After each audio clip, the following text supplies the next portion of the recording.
ओम शांति। आज 27 मई 2026 आज की साकार मुरली के अनमोल मधुर महावाक्य सुनेंगे। मीठे मीठे बाबा के मीठे बच्चे। कालों का काल बाबा आया है। कालों का काल बाबा आया है तुम्हें काल पर जीत प्राप्त कराने। मन मना भव के मंत्र से ही तुम काल पर जीत पाएंगे। मन मना भव के मंत्र से ही तुम काल पर जीत पाएंगे। प्रश्न है, रूहानी बाप तुम रूहानी यात्रियों को कौन सी एक विशेष शिक्षा देते हैं? उत्तर है रूहानी यात्री, तुम देह अभिमान छोड़ देही अभिमानी बनो। रावण ने आधा कल्प से तुम्हें देह अभिमानी बनाया, अब आत्म अभिमानी बनो। यह रूहानी ज्ञान सुप्रीम रूह ही तुम्हें देता और कोई दे नहीं सकता। गीत है ओम नमो शिवाय। ओम शांति। बच्चों ने अपने बाप की महिमा सुनी, गाया भी जाता है ऊंचते ऊंच भगवान। वह है सब बच्चों का बाप, बाकी जो भी हैं आपस में सब ब्रदर्स हैं। ऊंचते ऊंच भगवान वह है सब बच्चों का बाप, बाकी जो भी हैं आपस में सब ब्रदर्स हैं। और सबका बाप भी एक है, वह है शिव बाबा। बाप ने समझाया है बच्चों, भक्ति मार्ग में तुमको दो बाप हैं, लौकिक बाप और पारलौकिक बाप।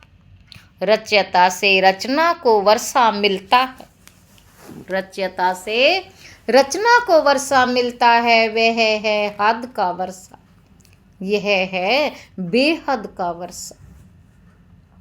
बेहद का बाप तो एक ही है, जिससे बेहद का वर्षा मिलता है, वह है निराकार। उसका नाम है परम पिता परमात्मा शिव। कहते भी हैं शिव परमात्माए नमः। वह है ऊंचते ऊंच। तुम्हारी बुद्धि चली जाती है निराकार बाप की तरफ, वह रहते हैं परम धाम में, जहाँ से तुम आत्माएं आती हो। बाप भी वहाँ ही रहते हैं, बाप भी वहाँ ही रहते हैं। वह है ही सर्व का सदगति करने वाला। बाबा कहते उसमें भी भारत परम पिता परमात्मा का बर्थ पैलेस है। शिव जयंती भी यहाँ मनाते हैं। उस रूहानी बाप को ही ज्ञान का सागर, पतित पावन, लिबरेटर, गाइड कहा जाता है। वही दुख हरता सुख करता है, ये भारतवासी जानते हैं, ये दुख धाम है। भारत ही सुख धाम था, बाप बच्चों को बैठ समझाते हैं, है भारतवासी।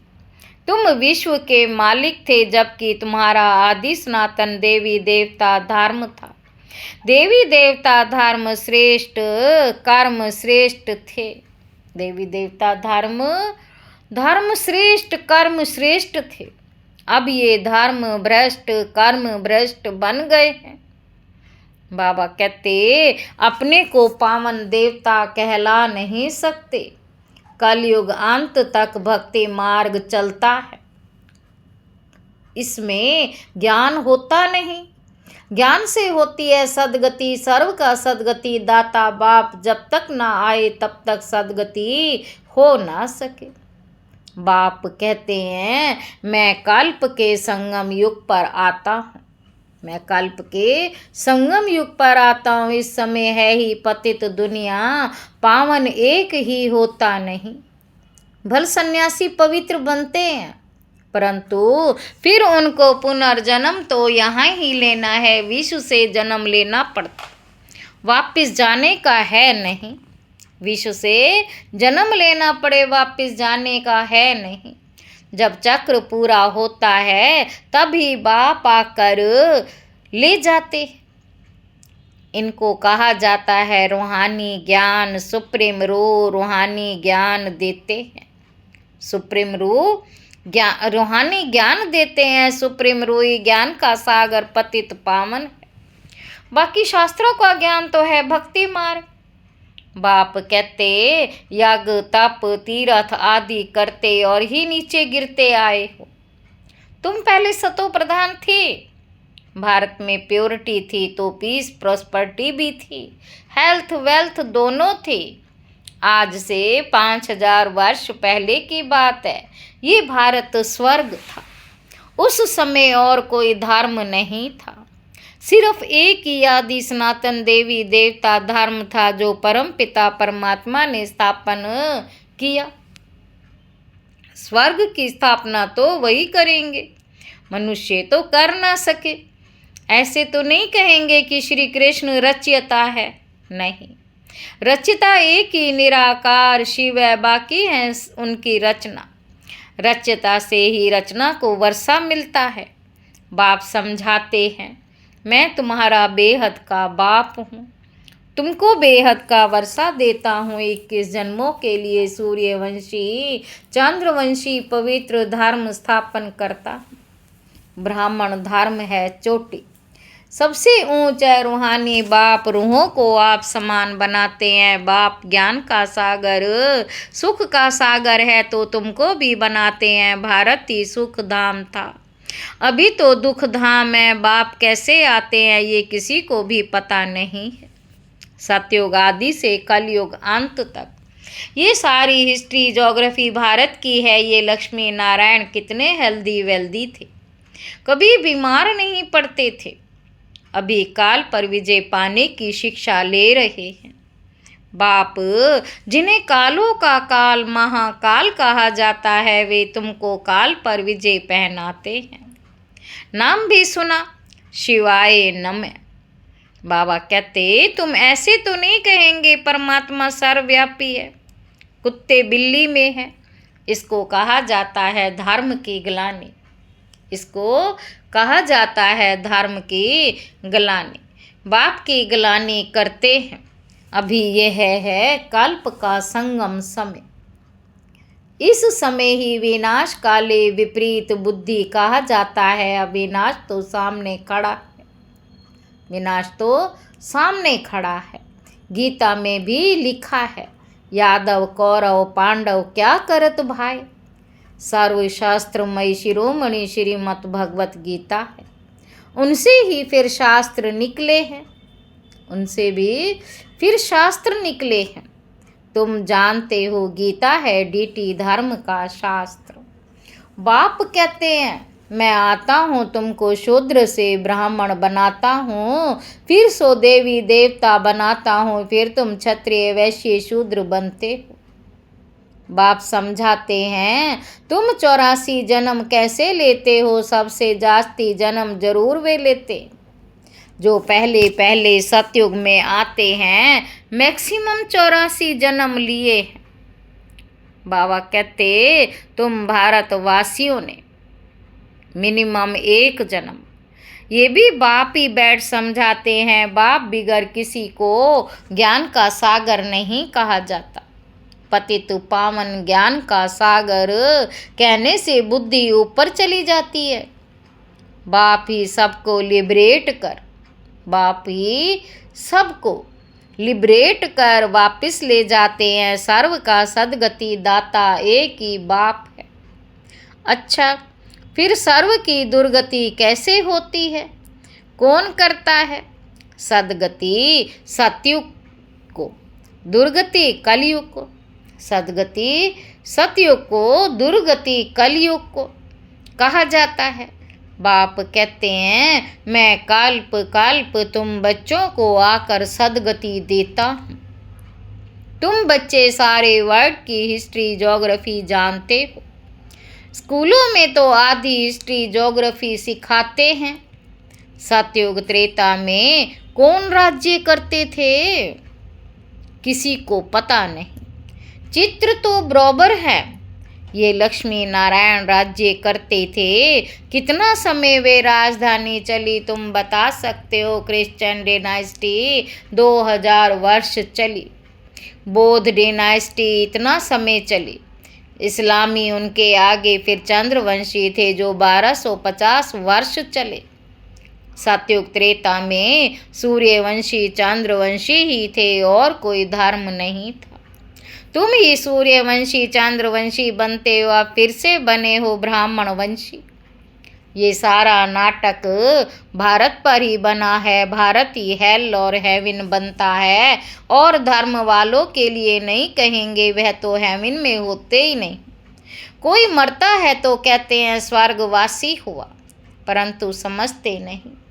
नरकवासियों को तो नरक में ही जन्म लेना पड़े, स्वर्गवासी स्वर्ग में ही पुनर्जन्म लेंगे। तुम बच्चे समझते हो ये लक्ष्मी नारायण स्वर्गवासी थे। उन्होंने ये राजधानी कैसे पाई? लाखों वर्ष की बात तो याद रह ना सके। सतयुग में ये शास्त्र आदि होते नहीं, ये सारी भक्ति की सामग्री है।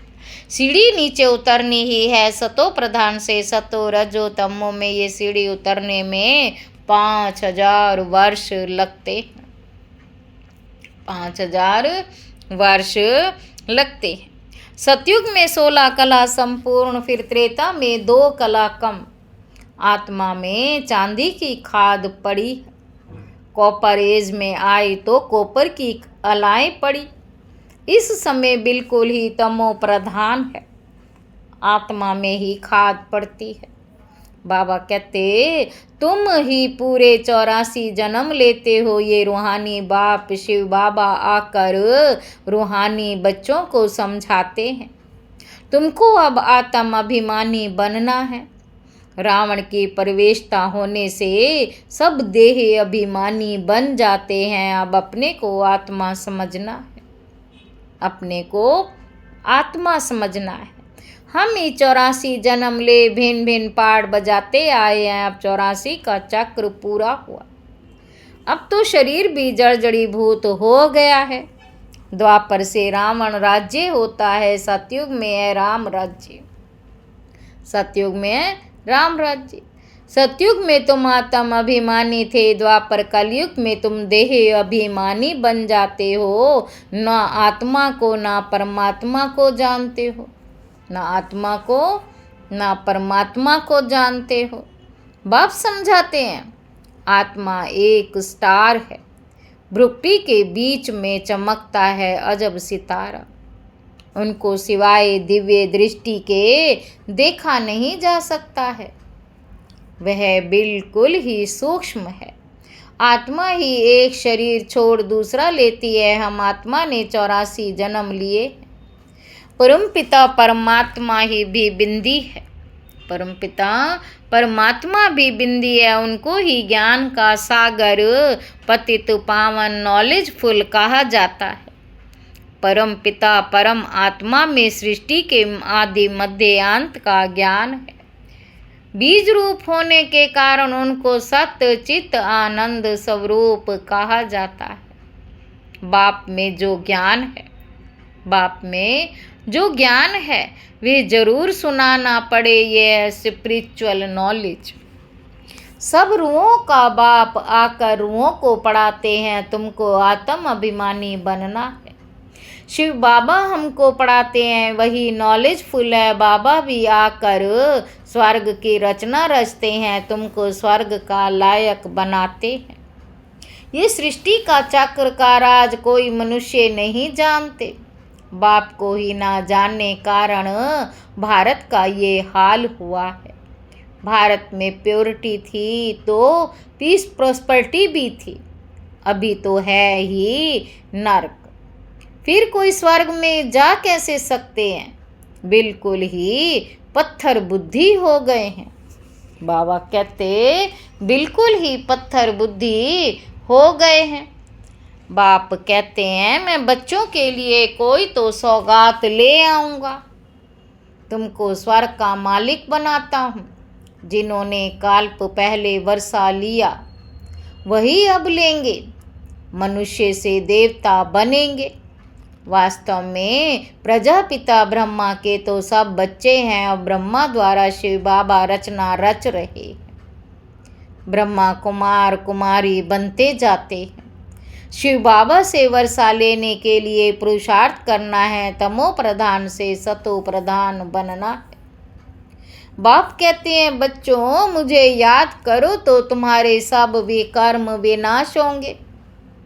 ये स्पिरिचुअल नॉलेज सिवाय बाप के और कोई दे नहीं सकता।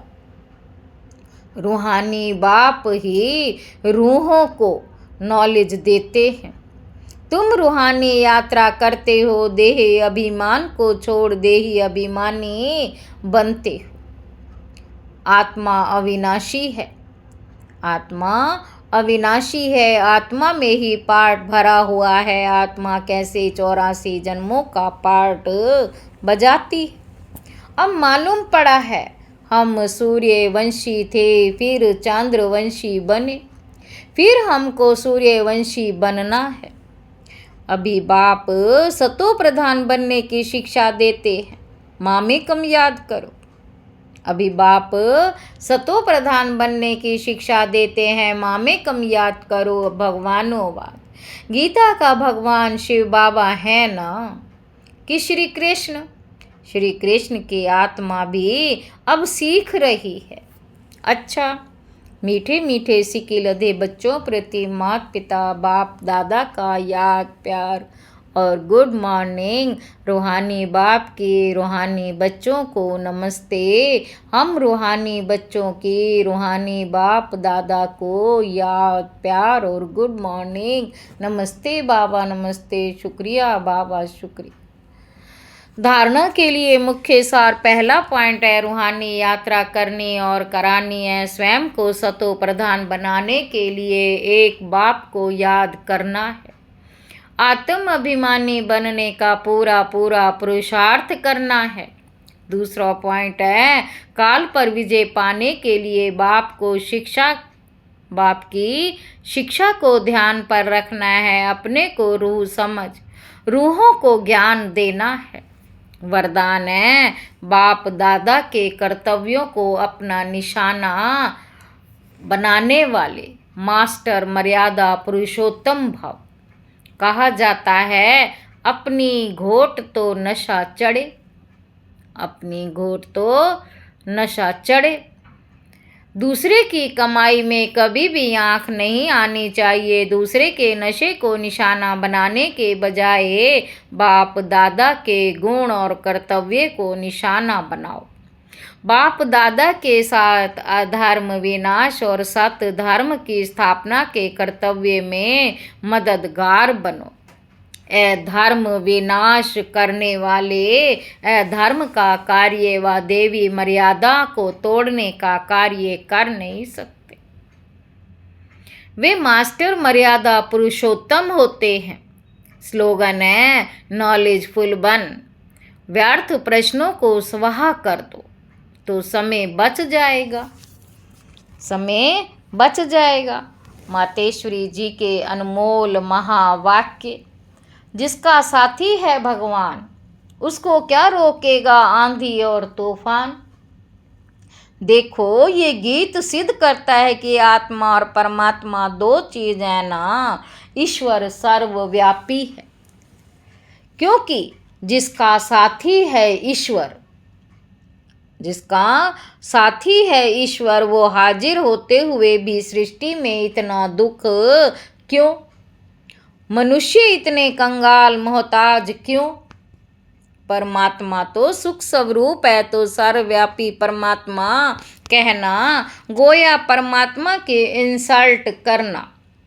भगवान के हाजिर होते दुनिया सुख स्वरूप होनी चाहिए व दुख रूप।